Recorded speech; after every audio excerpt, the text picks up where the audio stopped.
Առաջնորդությունը պաշտոն չէ։ Այն որոշումներ կայացնելու ընտրություն է։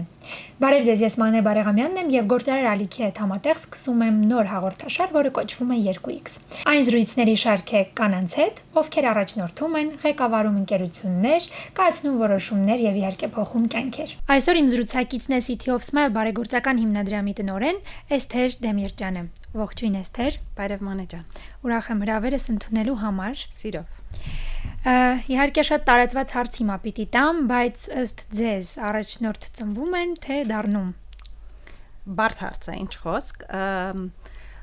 Առաջի իմ պատասխանը երևի կլիներ դառնում են, բայց այնուամենայնիվ կարծում եմ, որ մի որոշակի տոկոս մարդկանց իսկապես ծնվում է այդպես։ Բայց ուզում եմ ասել, որ առաջնորդությունը նաև հմտություն է, որը կարելի է սովորել եւ պարտադիր չի ծնվել այդպես, միգուցե որոշ մարդիկ ավելի բախտավոր են, որ ծնվում են այդպես, բայց դա հմտություն է, որը կարելի է սովորել, որը կարելի է հարթել, որը կարելի է զարգացնել տարիների ընթացքում եւ փորձի ընթացքում, վստահ եմ դրան։ Ես էլ եմ այդ կարծիքին, որովհետև իմ գործունեության ոլորտի շրջանակում ինքս էլ շատ առնչվել եմ այդ հարցին, որ գուցե փորձի պակասի արդյունքում, ինչ որ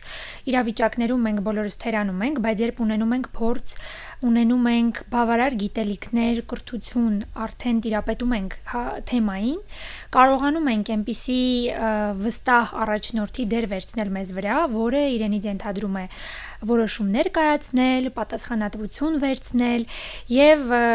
հաշվի առնելով ձեր աշխատանքի բարդ ոլորտը, ես պատկերացնում եմ, թե ձեզ վրա ինչպիսի մեծ պատասխանատվություն կա եւ ինձ հետաքրքիր է ու կուզեմ, որպեսզի խոսենք City of Smile բարեգործական հիմնադրամի մասին, որովհետեւ նախ վստահ եմ, որ շատերը գիտեն City of Smile-ը, բոլորին այս անունը հայտնի է, բայց կուզեմ, որպեսզի դուք ավելի մանրամասն նկարագրեք, թե ինչով է այն զբաղվում եւ խոսենք ավելի շատ ձեր դերի մասին այնտեղ, այս բարդ, բարեգործական ոլորտում։ Այո, սիրով, մի երկու բառով հիշեցնեմ ինչ է անում City of Smile-ը, հիմնադրամի հիմնական առաքելությունը քաղցկեղով հիվանդ երեխաների եւ մինչեւ 25 տարեկանների երիտասարդների բուժման ծախսերի հոգալն է կամ ապահովումը, որպեսզի այդ երեխաները Հայաստանում ստանան լավագույն առկա բուժումը եւ խնամքը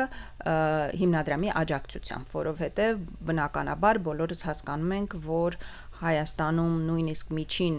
կարգավիճակ ունեցող ընտանիքների համար այս ծախսերը բավականին բարձր են եւ հասանելի չեն։ Եվ մեր նպատակն է, որ բոլոր երեխաները ունենան հնարավորություն ստանալ բուժում եւ խնամք։ Եվ մինչ օրս հիմնադրամը արդեն ֆինանսավորել է 1000-ից ավելի երեխաների ամբողջությամբ հոգալով բուժման հետ կապված նրանց ծախսերը։ Ինչի եմ սա ասում ամբողջությամբ, ուզում եմ շեշտեմ, որ ընտանիքները նույնիսկ 1000 դրամ չեն ծախսում կամ կարիքը չունեն ծախսելու իրենց երեխայի բուժման վրա։ Այսինքն ամբողջությամբ ծախսերը վերցնում է ձեր հիմնադրամը։ Այո, այն ամենը, ինչ որ դուրս է մնում պետպատվերի շրջանակից, իր վրա է վերցնում հիմնադրամը, ցավոք այսօր դա դեռ բավականին մեծ ծավալ է։ Այսինքն պետպատվերի շրջանակում բավականին քիչ քանակի ծառայություններ կամ դեղեր են առաջարկվում պացիենտներին, հետեւաբար այն ամբողջ բացը, որը մնում է, վերցնում է հիմնադրամը իր վրա, եւ տարեկան մենք ֆինանսավորում ենք շուրջ 250-260 երեխա, բացի բուժումից մենք իհարկե նաեւ շեշտ ենք դնում ամբողջական, մոտեցմանը, այսինքն մենք նաև ապահովում ենք երեխաներին սնունդով, հիվանդանոցում գտնվելու ընթացքում, մենք նաև բոլոր երեխաներին ապահովում ենք սոցիալ-հոգեբաննի աջակցությամբ, այսինքն ոչ միայն դեղ, այլ մենք ամբողջ process-ի մեջ ներգրաված ենք եւ կանգնած ենք այդ երեխաների եւ ընտանիքների կողքին։ Հիմնադրամի կամ հիմնադրամների տարիների աշխատանքների շնորհիվ է նաև, որ այսօր մենք ունենք բավական բարձր բուժվելիության ցուցանիշ, 70-ից 75% մեր երեխաների առողջանում են, որը շատ մեծ եւ բարձր եւ լավ ցուցանիշ է Հայաստանի նման երկրի համար, որովհետեւ մեր նման երկրներում սովորաբար դա 30-ից 35% է լինում, որովհետև մարդիկ հաճախ ստիպված են լինում կամ դադարեցնել իրենց երեխաների բուժումը կամ ընդհանրապես չեն սկսում զուտ ֆինանսների պակասության պատճառով։ Եվ իհարկե այս ոլորտում հաշվի առնելով այն ամեն ինչ որ ես ասեցի, պատկերացնում եք պատասխանատվության զգացումը ինչքան բարձր է։ Ես հաճախ ասում եմ որևէ կերպ իհարկե չթերագնահատելով ինչ որ մեկի աշխատանքը, բայց ես միշտ ասում եմ մենք շոր կամ կոշի կամ գրենական պայուսակ չենք տալիս, որ դու ասես դե լավ, հիմա մի երեխայի չեղավ, ոչինչ։ Այդքան ծանր բան չի, մենք երեխաների կյանքերի հետ գործ ունենք։ Եվ դրա համար պատասխանատվության զգացումը չափազանց բարձր է եւ դրա հետ մեկտեղ չափազանց ծանր է, որովհետեւ դու հասկանում ես, որ յուրաքանչյուր երեխա մեր պատասխանատվությունն է եւ մենք ստանձնել ենք այդ պատասխանատվությունը եւ մենք ունենք պարտավորություն կարողանալու հավաքագրել գումար, որպեսզի մենք կարողանանք ապահովենք այդ երեխայի բուժումը։ Ես իրականում պատկերացնում եմ ձեր աշխատանքի բնույթը իրենից ինչքան մեծ բարդություն է ներկայացնում ֆոնդահայթայթումից սկսած մինչև որոշակի process-ների կազմակերպումը, բայց ինձ համար ավելի կարևոր է հասկանալ այս բարդ ու շատ հոգեբանական, ֆակտոր ունեցող երևույթներին դուք ինչպես եք կարողանում տալ հնարավորինս առանց էմոցիաների արձագանք եւ այս պատասխանատու ընտրության դեպքում ինչպես եք կարողանում որոշել որտեղ պիտի օրինակ գումարները բաշխվեն կամ որ մի երեխայի դեպքում է ավելի խիստ անհրաժեշտ կամ առաջնահերթ, ես չեմ ուզում իհարկե այնպես արտահայտվել, որ հանկարծ որևէ կերպով վնասեմ կամ նեղացնեմ կամ սխալ ձևով կարողանամ արտահայտվել, բայց ինձ հետաքրքիր է, որովհետև անձամբ ես ինձ եմ պատկերացնում այդ դերում, ես մի անգամ Յոլանի անվան արյունաբանական հիվանդանոցի շրջակայքում տեսա մի երեխայի արդեն իսկ քաղցկեղով հիվանդ եւ դա ինձ վրա հոգեբանորեն շատ մեծ ազդեցություն թողեց եւ ինքս շատ ազդվեցի, սկսեցի ավելի այլ տեսանկյունից գնահատել, վերաարժևորել շատ բաներ, որոնք որ մենք ունենք մեր կյանքում եւ ապրում ենք այդ ամենով եւ պատկերացնում եմ, որ եթե ինձ է հուզել այդ մի փոքր տեսարանը, պատկերացնում եմ, թե ձեզ համար ինչքան հոգեբանական ծանրություն կարող է դա իրենից ենթադրել։ Դրա համար հետաքրքիր է ոնց եք կարողանում այդ բալանսը պահել։ Նախ սկսեմ նրանից, որ անկեղծ լինեմ, որ հուզմունքի պահը միևնույնը չի անցնում։ Ինչքան էլ դու երկար, ես արդեն շուրջ 8-րդ տարին է արդեն գնում, որ այդ հիմնադրամում եմ եւ կարծես պիտի սովորեի, բայց չէ։ Միևնույնն է, հուզմունքի պահը միշտ կա, միշտ քո վրա ազդում է այդ ամեն ինչը, միշտ այդ անարդարության զգացողությունը կա, որ ինչի պիտի այսպես լինի, բայց մենք գտել ենք մի շատ լավ մոտեցում այս հարցին։ Մենք նայում ենք դրական կողմից եւ վերաբերվում ենք այս հարցին այնպես, որ նախ մենք հաղթանակներով ենք ողջևորվում, իսկ հաղթանակները մեզ մոտ շատ են, իսկ երկրորդը, որ մենք ունենք մեր խղճի հանգստության զգացողությունը այն առումով, որ մենք գիտենք, որ մենք երեխային տվել ենք հնարավորություն առողջանալու։ Մենք երեխան ոչ թե չի առողջացել, որովհետև ծնողները գումար չունեին կամ հնարավորություն չունեին կամ կապեր չունեին, կոպիտ ասած, այլ որովհետև երևի բնություններ է այդպես ուզում։ Բայց համենայն դեպս մեր խղճի առաջ մենք բոլորս հանգիստ ենք այն առումով, որ մենք ամեն ինչ արեցինք եւ տվեցինք այդ հնարավորությունը եւ ի վերջո մեր ֆունկցիան հենց դա է՝ տալ այդ հնարավորությունը երեխաներին, իսկ թե արդեն հետագայում իրանց օրգանիզմը եւ բնությունը եւ միգուցե Աստված ոնց կորոշի, դա արդեն մեր ձեռքերում չի։ Բնականաբար բոլորս էլ հասկանում ենք, որ աշխարհի լավագույն հիվանդանոցներում էլ, լինում են անհաջողության պատմություններ, դա բնությունն է, դա կյանք է, բայց շատ կարևոր է, որ այդ անհաջողությունը չլինի գումարի սղության պատճառով։ Ինչ վերաբերում է որոշումներին, փառք Աստծո, ես այդքան չունեմ որոշում ընտրելու առումով, որովհետև մենք բոլորին ենք ֆինանսավորում, այսինքն մենք չենք ընտրում, որ երեխային ֆինանսավորում։ Եթե ինձ վրա դրված լիներ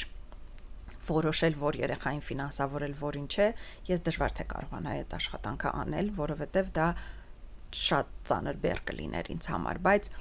այս պարագայում մենք իսկապես չափազանց շնորհակալ եմ բոլոր այն մարդկանց, ովքեր աջակցում են հիմնադրամին եւ հիմնադրամի կողքին են մարդկանց կազմակերպությունը, որովհետեւ իրենց շնորհիվ է, որ մենք այսօր չունենք ընտրելու կարիք։ Մենք բոլոր երեխաներին, ովքեր ախտորոշված ունեն ախտորոշում քաղցկեղ, ֆինանսավորում ենք ամբողջությամբ Հայաստանում իրենց բուժումը ստանալու համար։ Չենք ընտրում, չենք ֆիլտրում, չենք որոշում, չգիտեմ, ֆինանսական իրավիճակից ելնելով կամ այլ խնդիրներով։ Միակ մեր որոշիչ գործոնը դա ախտորոշումն է։ Եթե երեխան ունի ախտորոշում, ուրեմն մենք իրեն օգնում ենք եւ ֆինանսավորում ենք։ Բնականաբար բավականին ծանր գործընթաց է գումարների ֆոնդ հայթայթումը, բայց այնուամենայնիվ արդեն 8-րդ տարին է գնում եւ փառք Աստծո մենք մինչ օրս չենք ունեցել իրավիճակ, երբ մենք ստիպված ենք եղել մի երեխայի ասել, որ չգիտես քո համար գումար չունենք կամ պետքա սպասեք։ Ունեցել ենք շատ կրիտիկական իրավիճակներ եւ շատ հաճախ ենք ունենում կրիտիկական իրավիճակ, բայց կարծում եմ միշտ ինչ որ մի դուռ բացվում է եւ ինչ որ մի տեղից մի անհատ հայտնվում է, որ ասում է ես եկել եմ ձեզ այսօր այս հարցում օգնելու։ Դա Աստված, որ աշխարհի բոլոր բալիկները մարդիկ լինեն շատ առողջ, որովհետև առողջությունը իսկապես այն ամենամեծ շարժիչ ուժն է, որը մարդուն տալիս է ստեղծելու, արարելու, ապրելու ու կյանքը վայելելու զգացողություն եւ հնարավորություն։ Ինձ հետաքրքիր է աշխատանքի բարդ կողմերից մեկը, դա ֆոնդահայթայթումն է, քանի որ ինքս շատ եմ առնչվել հիմնադրամների հետ, համագործակցել եմ եւ միշտ տեսել եմ այդ մեծ խնդրը, որ շատ հիմնադրամներ չեն կարողանում գտնել այնպիսի ռեսուրսներ, որ կարողանան ամբողջությամբ իրենց գործունեությունը ծավալել եւ իրենց կանոնադրությանը համապատասխան իրականացնել նպատակները։ Հետաքրքիր է ձեր հիմնադրամը ինչպես է այդ process-ները կազմակերպում եւ դուք որպես առաջնորդ ինչպես եք ազդում այս process-ների լուծումների վրա։ Իրականում մենք բավականին զարգացում ենք ապրել այս ոլորտում։ Նորից վերադառնամ 8 տարի առաջ եւ հիմա հսկայական է տարբերությունը։ Թե մշակույթի, թե ընկալման, թե մոտեցումների առումով։ Կարծում եմ մենք որպես հանրություն բավականին առաջ ենք գնում այս ոլորտում, հենց բարեգործության ոլորտում, այսինքն մենք քիչ-քիչ անցնում ենք այն բարեկամիս, ծանոթիս, հարևանիս օգնելու մոտեցումից դեպի ինստիտուցիոնալ բարեգործություն մոտեցումը, որովհետև ինչքան էլ այո մենք բոլորս ուզում ենք օգնենք մեր ծանոթին, հարևանին, բարեկամին, բայց միանվագ մի հոգի շատ դժվար է լուծել գլոբալ խնդիր։ Բայց երբ որ միավորվում են բազմաթիվ անձեր, դու կարողանում ես լուծել գլոբալ խնդիր։ Բնականաբար մենք որպես հիմնադրամ միշտ ունենք այդ նաև խնդիրները, որ ոնց ներգրավենք մարդկանց, ոնց գրավենք մարդկանց դեպի այս ոլորտը, դեպի այս խնդիրը։ Դա հսկայական իրազեկվածության աշխատանք է արվում, հսկայական պատմողական աշխատանք է արվում եւ ամենակարևորը մեր թափանցիկությունն է։ Մենք առաջին իսկ օրվանից շատ բաց ենք, թե մեր ծախսերի առումով եւ թե մեր նվիրատուների առումով, այսինքն որևէ անձ ցանկացած պահի կարող է մտնել մեր կայք եւ նայել մեր բոլոր տարիների աշխատանքի հաշվետվությունը, նվիրատուների հաշվետվությունները, ամեն տարի պարտադիր մենք անցնում ենք աուդիտ, որպիսի մարդկանց մոտ նաեւ լինի վստահություն, որ ինչ է արվում գումարները, ինչքան գումար ենք մենք հավաքագրում եւ ուր ենք ծախսում այդ գումարները։ Դա շատ կարեւոր է, որպեսզի յուրաքանչյուր անձ հասկանա, որ օրինակ իր կողմից նվիրաբերված 10,000 դրամը նպաստել է այս գործառույթին, գնվել է այսքան դեղ, արվել է այսքան վիրահատություն, ներմուծվել է այսքան պրոթեզներ եւ այլն, այսինքն համենայն դեպս կարծում եմ ցանկացած նվիրատուի համար շատ նաեւ կարեւոր է լինել այդ ինչ որ մեծ ծրագրի մասնիկ։ Ես հաճախ նաև սրա մասն եմ խոսում, որ մարդկանց մոտ կա պատկերացում, որ դե ինչ պիտի անի իմ 5,000 կամ 10,000 դրամը, հա, որտեղ ու է քաղցկեղը շատ թանկ հիվանդություն է, բնականաբար բոլորս դա հասկանում ենք, բայց իրականում երբ որ այդ 5 կամ 10,000-ներից լինում է 1000 հատ, մենք լուրջ խնդիր ենք լուծում եւ այդ շատ կարեւոր է, որպեսզի մարդիկ դա հասկանան, որ իրենց 5,000-ը կամ 10,000-ը իսկապես հարց է լուծում, երբ որ դառնում է մի մեծ խումբի անդամ, այսպես ասած, հա, եւ մենք ակնհայտորեն մեր ստատիստիկայով ենք տեսնում թե անհատների ավելացում, մեր բարերար անհատների ավելացում եւ թե ընկերությունների կողմից հետաքրքրություն եւ ավելացում, որովհետեւ կարծում եմ ընկերություններում էլ գնալով այդ սոցիալական պատասխանատվություն հասկացողությունը ավելի կարևոր է դառնում, տնօրինությունները սկսում են արդեն դրան էլ ուշադրություն դարձնել, ոչ միայն զուտ ընկերության զարգացման եւ հաջողությունների աճի առումով, այլ հասկանում են նաեւ, որքան որ դու մեծանում ես, զարգանում ես կամ որքան որ դու ստեղծում ես եկամուտ, բացի նրանից որ եկամուտ ընկերությունն ստանում եւ աշխատակիցները եւ այլն, դու նաեւ ինչ որ մի մասնիկ պիտի հետ վերադարձնես այն մարդկանց, ովքեր դրա կարիքը ունեն այդ պահին եւ այդ հետ վերադարձնելու մշակույթը շատ կարևոր բնույթ ունի իր մեջ, այսինքն դու ստեղծեցիր ինչ որ մի արժեք, այդ արժեքի ինչ որ մի մասը դու պիտի վերադարձնես այն մարդկանց, ում շնորհիվ միգուցե դու ստեղծել ես այդ արժեքը կամ այդ մարդկանցից այն մասին, ովքեր իսկապես այդ պահին ունեն քո աջակցության կարիքը։ Ես համակարծիք եմ շատ, որովհետև կարծում եմ, որ հաջողելու ամենակարևոր ֆակտորներից մեկն այն է, երբ դու իսկապես քո արած աշխատանքից կարողանում ես սրտանց հետ վերադարձ անել, հա, կամ չասեմ հետ վերադարձ, բայց բարեգործություն անել, նվիրել, օգնել ինչ-որ մեկին, թե դա կլինի հիվանդության հաղթահարման հարցում, թե կլինի որևէ նոր նախագծի ստեղծման կամ կրթություն ստանալու հարցում, եւ կարծում եմ, որ դա էլ շատ կարեւոր բավարարվածության զգացողություն է մարդու մոտ առաջացնում, որ իր արածը կամ իր փոքրիկ 5000 դրամ, ինչպես որ դուք ասացիք, կարողանում է մեծ հարց լուծել շատ մարդկանց համար։ Ես ինքս էլ երկար տարիներ եղել եմ այդպես փոքր չասեմ բարերար, բայց ես ինքս էլ իմ աշխատավարձից պարտադիր չափով արել եմ նվիրատվություն, հիմնադրամի անունը իհարկե չեմ նշի, որ հիմնադրամին, բայց ամեն ամիս երբ այդ գումարը ինձնից գանձվում էր, ինձ մոտ շատ հաճելի բավարարվածության զգացողություն էր առաջանում, որ թեկուզ իմ այդ փոքրիկ 5000, 10000 դրամը, բայց մեծ հարց լուծեց իմ մոտ, որովհետև ես տեսա, թե ինչքան հաճելի կերպով ես կարողացա ինչ-որ մի փոքրիկ ժեստ անել եւ կարծում եմ, որ դա իսկապես շատ հետաքրքիր շնորհակալության զգացողություն է նաեւ քեզ մոտ առաջացնում։ Իսկ հետաքրքիր է հիմնադրամը ինչ պլաններ ունի այս տարի իրագործելու, ուր եք գնում, գիտեմ, որ ամեն տարվա համար, չէ, ցանկացած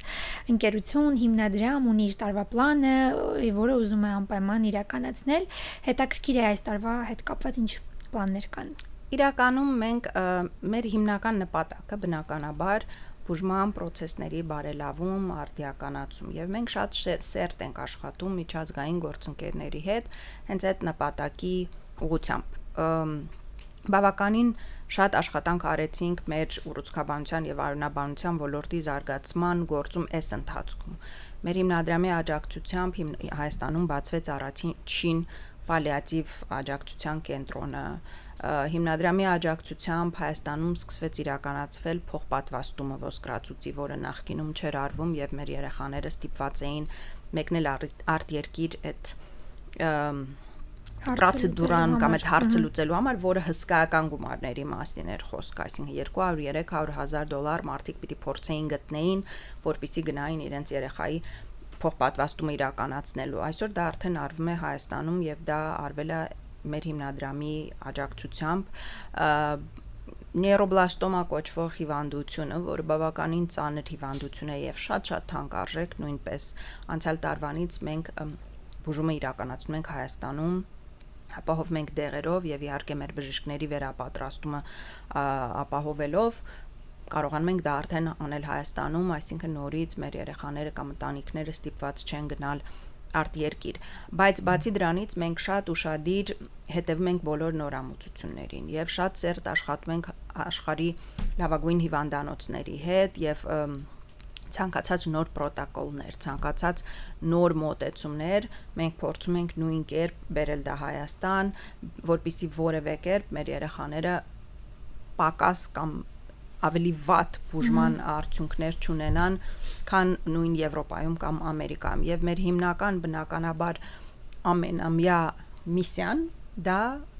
բոլոր երեխաներին ապահովել բուժումով, այսինքն դա մեր համար մեկ եւ ամենամեծ պրիորիտետն է։ Ես միշտ ասում եմ ցանկացած այլ բան դա կողքից մի հավելյալ ինչ որ մի բանտիկ է, բայց մեր համար ամենակարևորը որ մենք վստահ լինենք, որ բոլոր երեխաները, ովքեր մեզ կդիմեն եւ ովքեր բուժում են ստանում կամ ունեն քաղցկեղ, կարողանան ստանալ բուժում մեր ֆինանսավորմամբ եւ հանկարծ մենք ստիպված չլինենք ինչ որ մեկին ասել, որ պետք է սպասել կամ չունենք այդ հնարավորությունը, այսինքն մեր բնականաբար ցավոք սրտի բուժումը թանկանում է եւ մեր ամեն տարվա այդ կանխատեսումը կամ բյուջեն, որը մենք կազմում ենք ամեն տարվա համար, բնականաբար այդ գումարը ամեն տարի աճում է, մեծանում է, որովհետեւ եւ դեղերն են թանկանում եւ ընդհանրապես գործընթացներն են թանկանում եւ նաեւ մենք անցնում ենք միգուցե ավելի թանկարժեք դեղերի, որովհետեւ ինչ որ նորամուծություն կա, որը մենք ենք ուզում կիրառենք երեխաների համար, բնականաբար, այսինքն մեր ամեն տարվա նպատակը ինչքան գումար մենք պիտի հավաքագրենք, դա ավելանում է եւ հունվարի 1-ից մենք պանիկայի մեջ ենք ընկնում, որ ոնց պիտի հավաքենք այդ գումարները եւ հետո դեկտեմբերին մի տեսակ շունչ են քաշում տեսնելով, որ չէ, բայց ստացվեց։ Այո։ Դրա համար իրականում մենք աշխատում ենք 24/7 հասկացողություն, որ դա այսօր աշխատանքային օր չի, ես չեմ պատասխանում նամակների կամ ես չեմ արձագանքում կամ ես չեմ կարդալու մեյլերը կամ ինչ-որ մենք չունենք, որովհետեւ ցանկացած զանգ եւ ցանկացած նամակ կարա լինի պոտենցիալ դոնոր եւ մենք ուղղակի չունենք իրավունքը դա բաց թողելու եւ որովհետեւ նաեւ բոլորս գիտենք, որ նվիրատվություն անելու ցանկությունը երբեմն լինում է շատ սպոնտան եւ էտրոպեին եւ եթե էտրոպեին մարդը ունի այդ մղումը ինքը պիտի դա անի, որովհետեւ եթե ինքը բացա թողում այդ մղումը ինքը քեզ մոռանում է եւ գնում է անցնում է իր այլ գործերին։ Դրա համար մենք չենք կարող նման իրավիճակները բաց թողել, բայց եւ ինչ խոսք շատ կարեւոր է, որ մենք բավականին ակտիվ ենք Facebook եւ Instagram-ում, որպեսզի հենց այն մարդիկ, որոնք անում են նվիրատվություն կամ ուզում են անել նվիրատվություն, ավելի մոտիկից տեսնեն այն աշխատանքը, ինչ որ մենք ենք անում եւ բացի դրանից ես միշտ ասում եմ մեր Facebook-յան էջը դա փոքրիկ պատուհան է դեպի մանկական քաղցկեղի եւ արյան հիվանդությունների կենտրոն։ Այդ էջի միջոցով կարելի է շատ անգամ տեսնել ինչ է կատարվում կենտրոնում։ Բնականաբար ոչ ամեն ինչը իմ անձնական մոտեցումը այնա, որ մենք ամեն ինչը դրական լույսով ենք ցույց տալիս։ Ես չեմ հանդուրժում եւ երբևիցե թույլ չեմ տալիս, որպեսզի երեխաներին մենք նկարենք կամ ցույց տանք իրենց այն խոցելի իրավիճակներում։ Երբևիցե մենք չենք դնում մեր կայքով լացող երեխաներ, լացող մամաներ, այնպես չի որ մենք դա չունենք, բայց ես դա չեմ ընդունում եւ ինձ համար դա անթույլատրելի է մարդկանց ցույց դնել, այսպես ասած, իրենց ամենախոցելի իրավիճակում եւ ես եղել են դեպքեր, երբ ես լսել եմ արձագանք, որ ձեր էջին նայես ամբողջ օրը խաղ ու պարա։ Ասում այո, ճիշտ եք, բայց կարծում եմ որ ցանկացած գիտակից մարդ հասկանում է, որ մանկական քաղցկեղի եւ արյան հիվանդությունների կենտրոնում չի կարող լինել ամբողջ օրը խաղ ու պար։ Ուրիշ հարց, թե մենք ինչ լույսի ներքո ենք ուզում դա ցույց տանք եւ մենք ոչ թե ուզում ենք, որ մարդիկ խղճան էս մարդկանց, չէ, մենք ուզում ենք, որ հասկանան մարդիկ, որ այս երեխան նույն ձևով փորձում է ապրի իր մանկությունը։ Նույն ձևով ուրախանում է կլոուններին, նվերներին, կանֆետներին, խաղալիքներին, բայց պետք է օգնել, որ ինքը այդ կենտրոնից դուրս գա եւ վերադառնա ավելի նորմալ, լիարժեք կյանքի։ Դե իրականում Facebook-յան եւ սոցցանցային իրականությունում շատ բաներ կարող ենք այսօր տեսնել, ցավոք սրտի, շատ բաներ տեսնում ենք, որոնք իսկապես հանրության վրա ազդում են, անդրադառնում են, որովհետեւ բոլորս էլ մարդիկ ենք ու չենք կարող անտարբեր անցնել, հատկապես երբ խոսքը վերաբերում է երեխաներին, որովհետեւ երեխաները իսկապես խոցելի, բոլորիս խոցելի տեղն են։ Անկամ ինձ մոտ այդ հարցը առաջացել է, թե ինչու մենք նույն ձևի էմպաթիայով, հա, չենք վերաբերվում, երբ ավելի մեծ տարիքի մարդիկ են քաղցկեղով հիվանդանում, թեկուզ եւ ավելի երիտասարդները, հա, 25-ից 30 կամ 35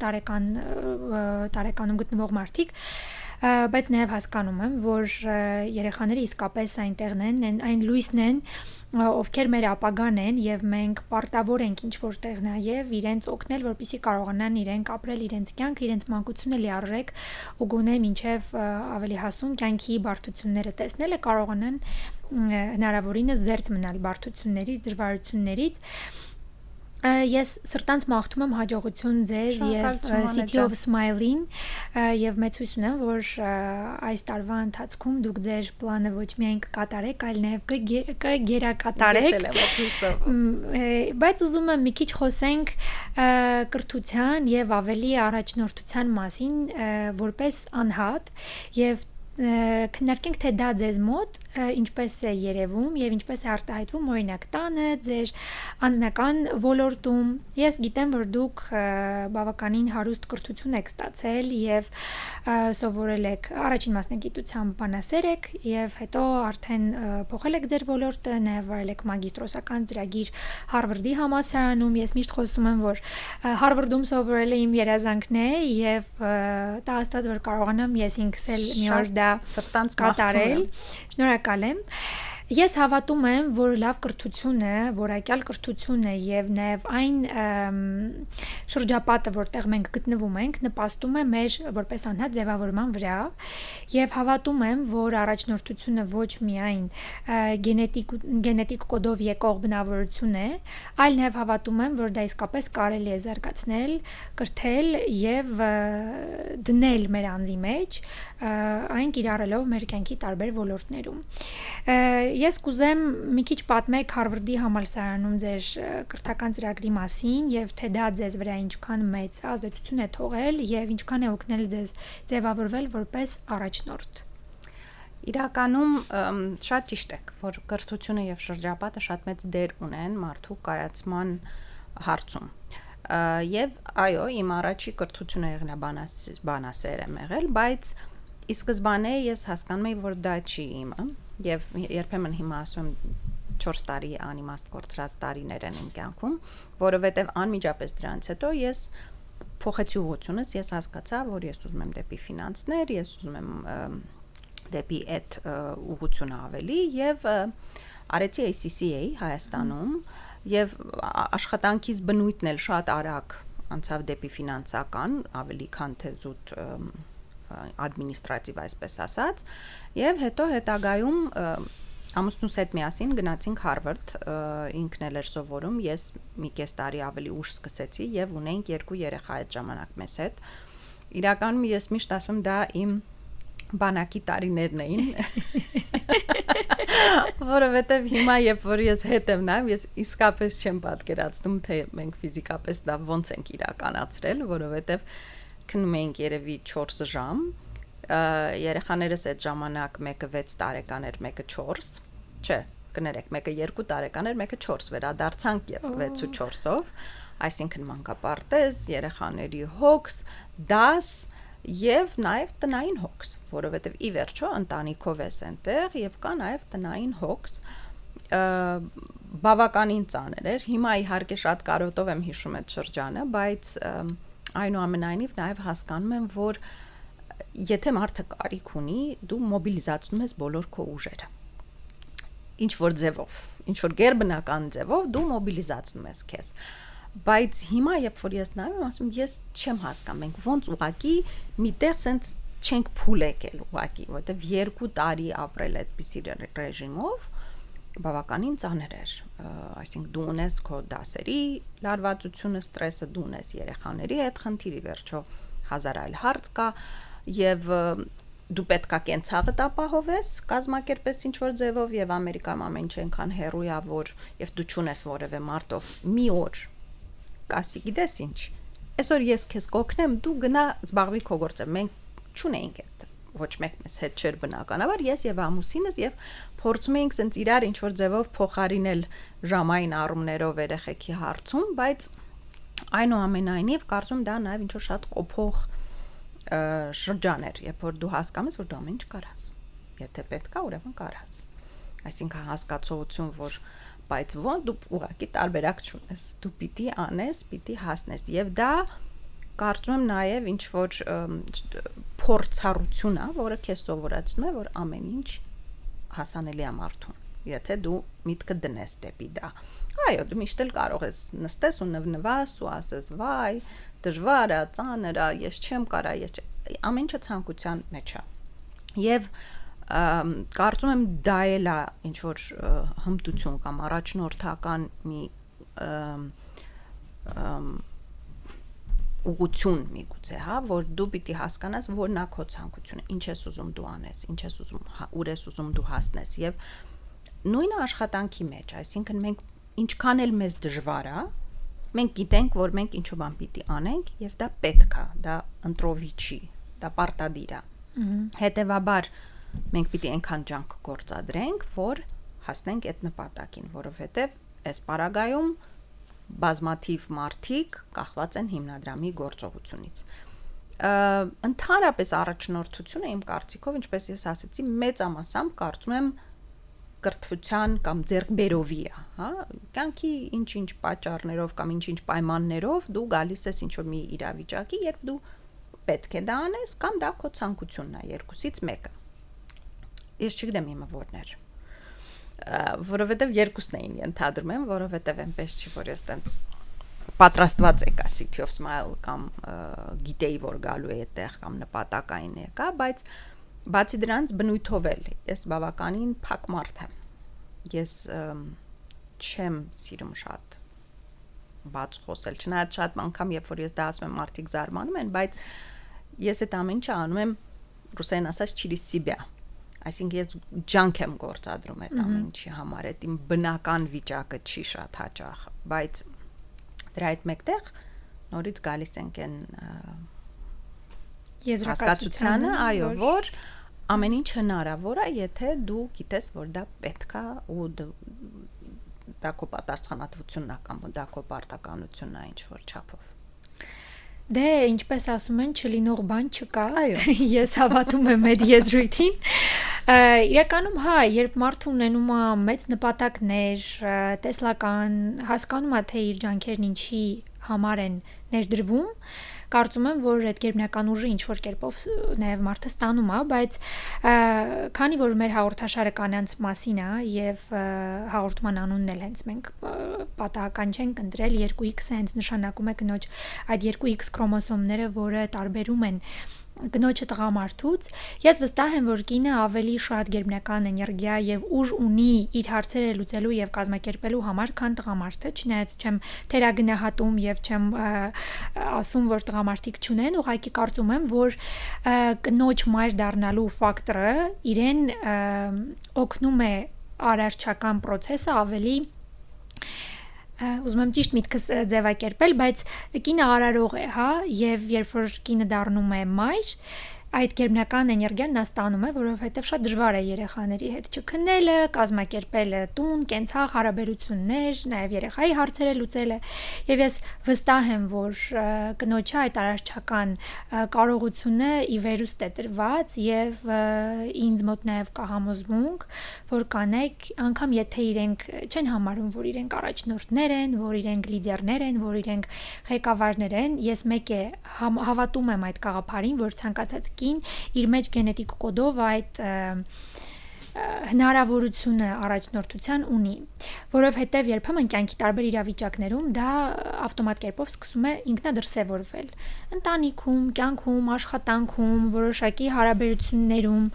անգամ նույն էթնիկ կողմով եթե նայենք, մեր տատիկները, մայրերը իրենք միշտ հարց որոշողներն են եղել, միշտ իրենց խոսքը կարևոր դեր է ունեցել մեր ընտանիքներում եւ այստեղ հարցը նրանում չէ, որ մենք հարգում ենք նրանց որպես տարիքով մեծ, բնականաբար հարգանքը կա, բայց ես նաեւ վստահ եմ, որ կնոջը տրվում է այդ առաջնորդելու եւ բոլորին իր հետևից տանելու հնարավորությունը, պարզապես նաեւ տղամարդիկ վերջում այդ իրենց կնիքը դնում են, իհարկե ես վստահ եմ, որ ինձ կսկսեն մեկնաբանություններում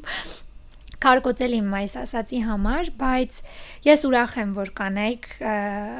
կարող են արարել եւ կարող են արարել իրենց կյանքի բոլոր ոլորտներում,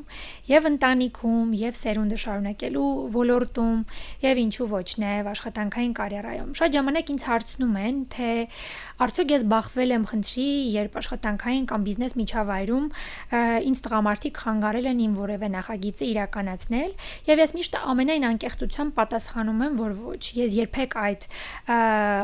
խանգարող հանգամանքին իսկապես չեմ հանդիպել, չեմ առնչվել եւ արհեստականորեն դա դարձնել դրոշակ եւ անընդհատ խոսել դրա մասին, կարծում եմ իմաստ չկա,